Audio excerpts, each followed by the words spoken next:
Hey guys, do you want to change your photos from looking like this and turn them to this? Well, you came to the right place. Let's get started. And so I actually have a couple pictures of fire. Let's see if I can grab those. Alright, so I have a couple photos here. We'll choose which one we like. This one. So let's use this one. What we're going to do first is we're going to actually change the screen to not overlay. Screen. There we go. And then we're going to flip that. So then the fire is going up. And then what we're going to do is we're going to put a mask on it, then a big brush, and get rid of the stuff we don't need. Maybe we want to add an extra one, but we also don't like the flames going this way. So what we're going to do is we're going to filter and liquefy. So if you light the fire there, you don't need the other fires. And then we'll put the ash on, the sparks, the whatever you want to call it. Let's put that onto screen as well. And then we're going to flip it, flip horizontal, and let's rotate it. There we go.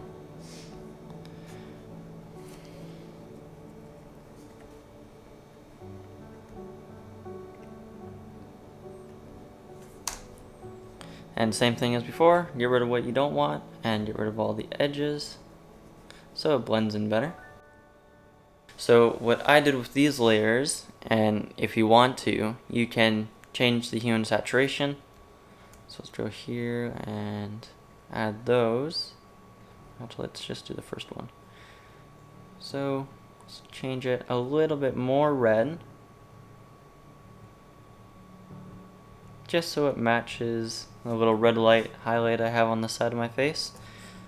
And I think that looks good. Maybe a touch bit more saturation, a little bit more saturation, and maybe a little more red. Yeah, that's good. Alright, so let's add that to the fire.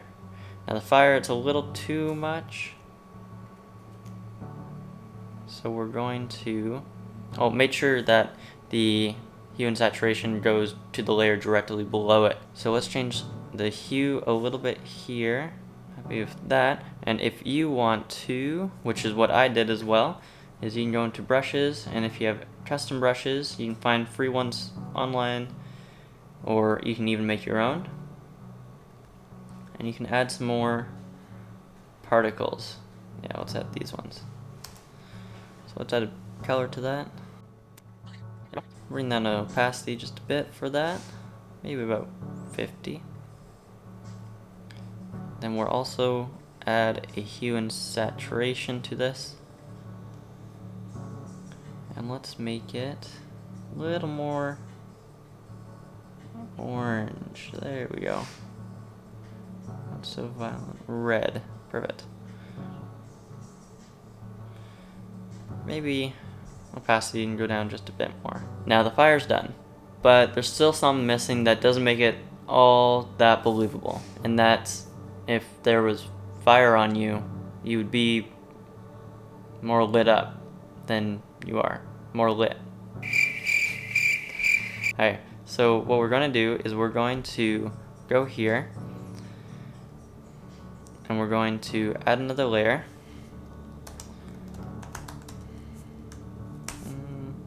Yeah. So what we're going to do here is we're going to add another layer, and it's going to be brightness and contrast. You're going to boost this brightness pretty high where it's almost peaking. Right to there.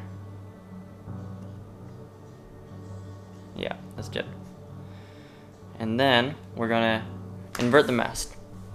We're going to get a paintbrush, and we're going to do some more painting. Bring that down a bit. And if it makes it easier, we can turn off the fire layer.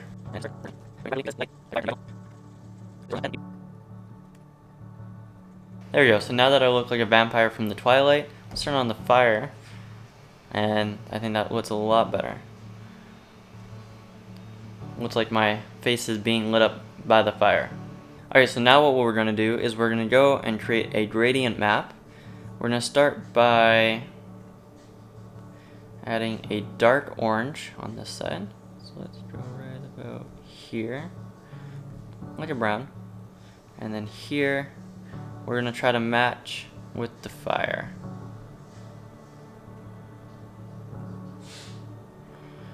A little too much. Maybe go up a bit. Nope, too yellow. Right about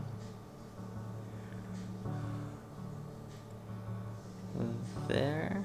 That should be good. Yeah. Make this a little bit darker. There you go. I think that match is pretty okay. Let's try a little bit more yellow. No, I don't like that.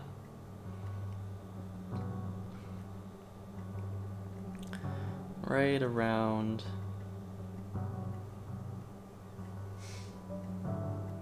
here. That should be good. Right, and then now what we're going to do is we're going to first off tone it down a bit.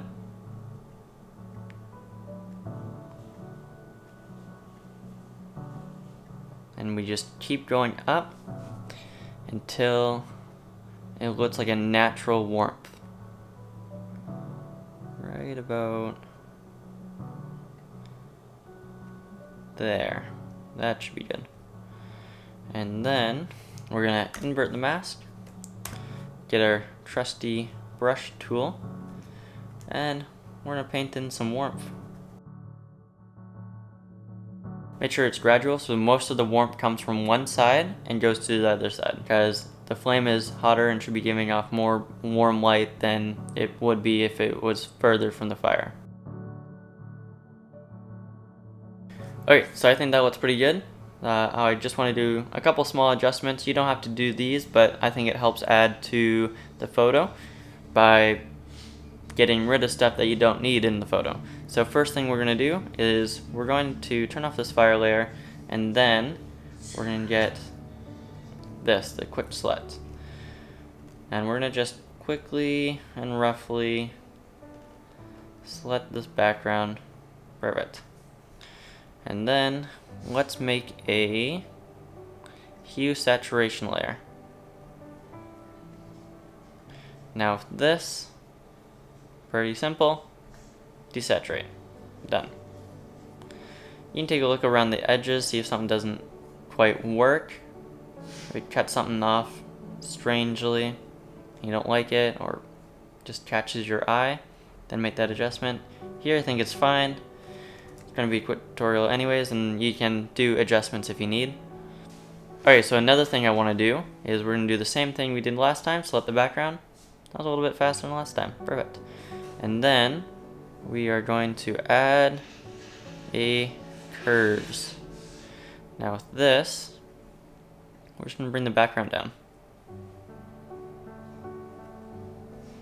What this does is it just brings more attention away from the background and onto the subject. We want the main focus to be on the face of the subject, and ways we can enhance that is through contrast, making the face the brightest part and the background not so bright. And that works perfect because it makes the fire look a little bit more realistic. So there we go. That's everything you would need to do. All you would have to do is make more light onto the skin to make it more realistic, because fire produces light, so you would want to slightly overexpose the skin. Not too much, because you do want to keep a little bit of detail in there professionally, and you also want to see a bit of the shadows, but overall just get a flat image straight out of the camera and then manipulate it later in Photoshop. So that's pretty much about it. Comment down below if you use this for your Instagram feed, and Allie says to subscribe, hit that bell notification, and the like button, and have a good one.